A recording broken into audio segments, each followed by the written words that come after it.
Movido por la fuerza de este pensamiento, tiré otra vez de mis ataduras y recurrí a todo el arte de una vida profesional para liberarme, como había hecho frecuentemente en medio del resplandor de los focos y en medio del aplauso de las multitudes.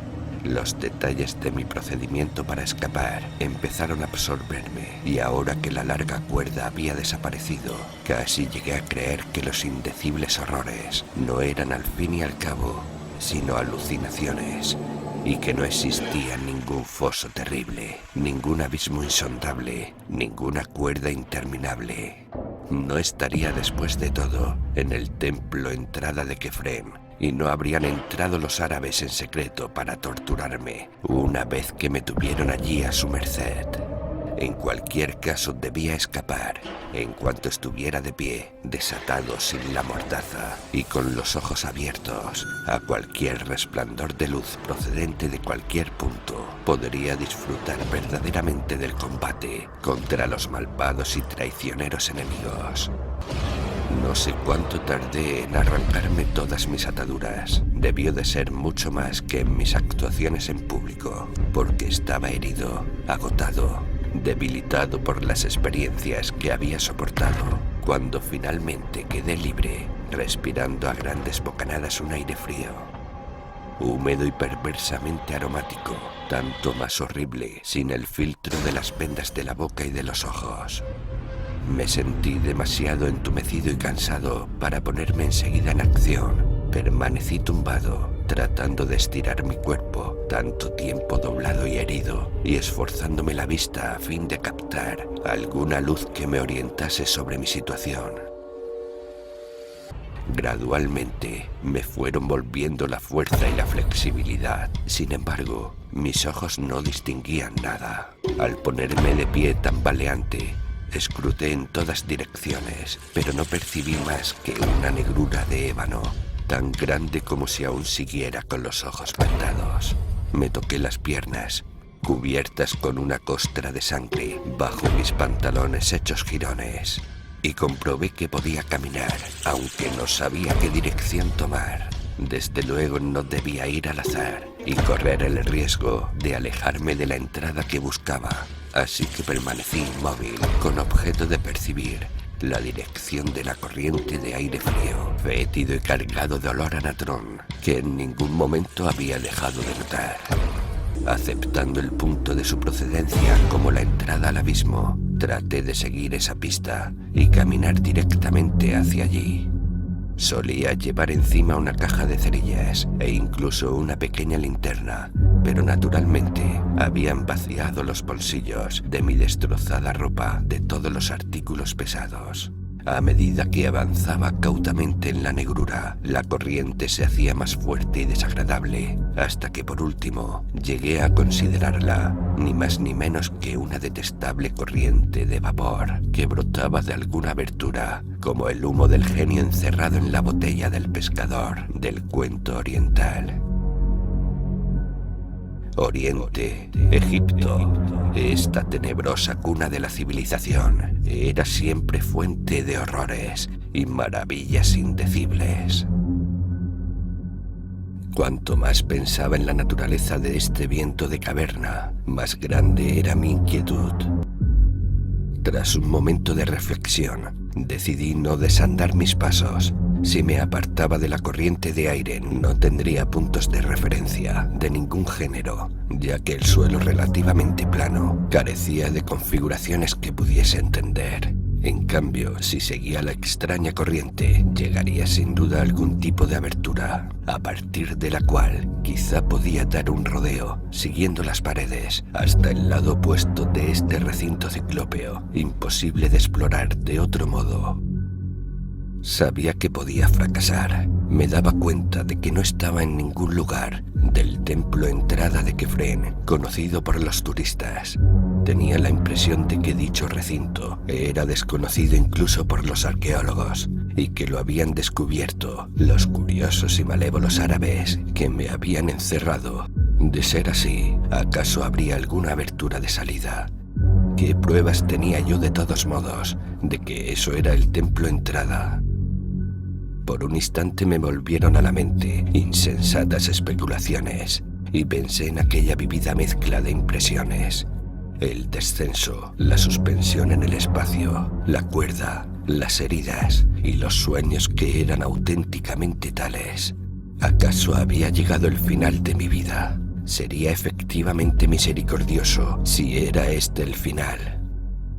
No lograba encontrar respuesta a ninguna de mis preguntas y seguí planteándome más y más hasta que el destino me sumió por tercera vez en la inconsciencia.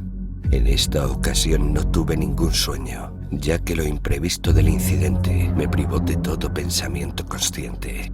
Di un paso en falso al llegar a un peldaño inesperado, en un punto en que la repugnante corriente de aire se volvía lo bastante fuerte como para ofrecer una verdadera resistencia física, y caí de cabeza por un tramo de enormes escalones de piedra hacia un abismo de irremediable horror.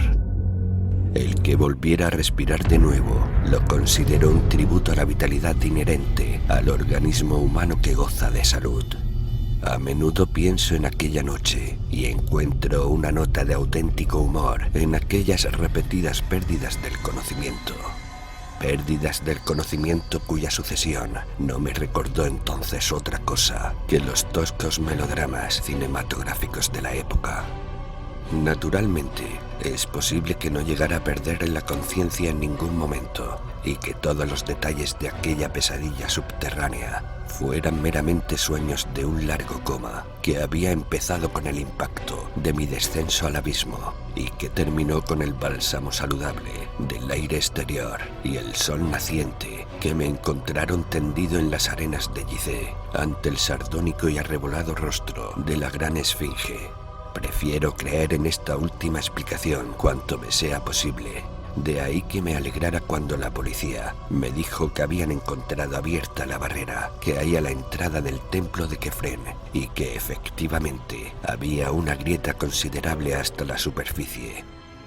Y también me alegré cuando los médicos declararon que mis heridas eran las que cabía esperar tras haber sido atado, amordazado y descolgado. Respondían a mis forcejeos por liberarme y mi caída desde cierta altura, quizá en una depresión de la galería interior del templo. También debido a mi trayecto a rastras hasta la barrera exterior, mi salida y demás incidentes por el estilo. Diagnóstico que resultaba muy tranquilizador y sin embargo sé que debe haber algo más de lo que parece a simple vista. Tengo demasiado vivido en la memoria ese tremendo descenso como para olvidarlo, y es extraño que nadie haya logrado encontrar al hombre que responde a la descripción de mi guía, Abdul Reis, el Drogman, el guía de la voz sepulcral que se asemejaba al rey Kefren y sonreía como él. Cuando me repuse, después de caer por aquella escalera de piedra, me sentí tan solo y tan a oscuras como antes. El viento que antes me había parecido nauseabundo era ahora de una fetidez demoníaca. No obstante, me había familiarizado lo bastante con él como para soportarlo estoicamente.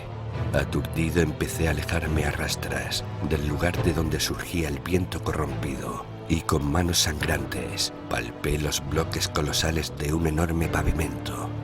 Una de las veces mi cabeza tropezó con un objeto duro y al tocarlo descubrí que se trataba de la base de una columna de proporciones increíblemente inmensas, cuya superficie estaba cubierta de jeroglíficos gigantescos, cincelados, muy perceptibles al tacto. Seguí arrastrándome, tropezando con más columnas titánicas, separadas entre sí a intervalos incomprensibles, cuando de repente me llamó la atención algo que debió de impresionar mi subconsciente antes de que mi oído consciente lo captara. De algún abismo inferior de las entrañas de la tierra brotaba cierto rumor acompasado y definido, como jamás había oído yo hasta entonces. Casi de manera intuitiva me di cuenta de que eran acordes muy antiguos y claramente ceremoniosos, y mis lecturas sobre egiptología me hicieron asociarlos con la flauta, el sambuque, el sistro y el tímpano. En sus sones y zumbidos noté una calidad sobrecogedora que superaba todos los terrores conocidos de la tierra. una calidad singularmente disociada del miedo personal y que adquirió la forma de una especie de piedad objetiva hacia nuestro planeta por cobijar en sus profundidades los horrores que yacían tras estas cacofonías. Aumentó el rumor de volumen y comprendí que se acercaba. Luego, y ojalá los dioses de todos los panteones me impidan volver a escuchar nada semejante, empecé a oír débilmente, a lo lejos, las pisadas milenarias de unos seres que avanzaban. Era sobrecogedor que pisadas tan desiguales marcharan a un ritmo tan perfecto. Había sin duda un adiestramiento de miles de años impíos tras aquella marcha de secretas monstruosidades de la tierra.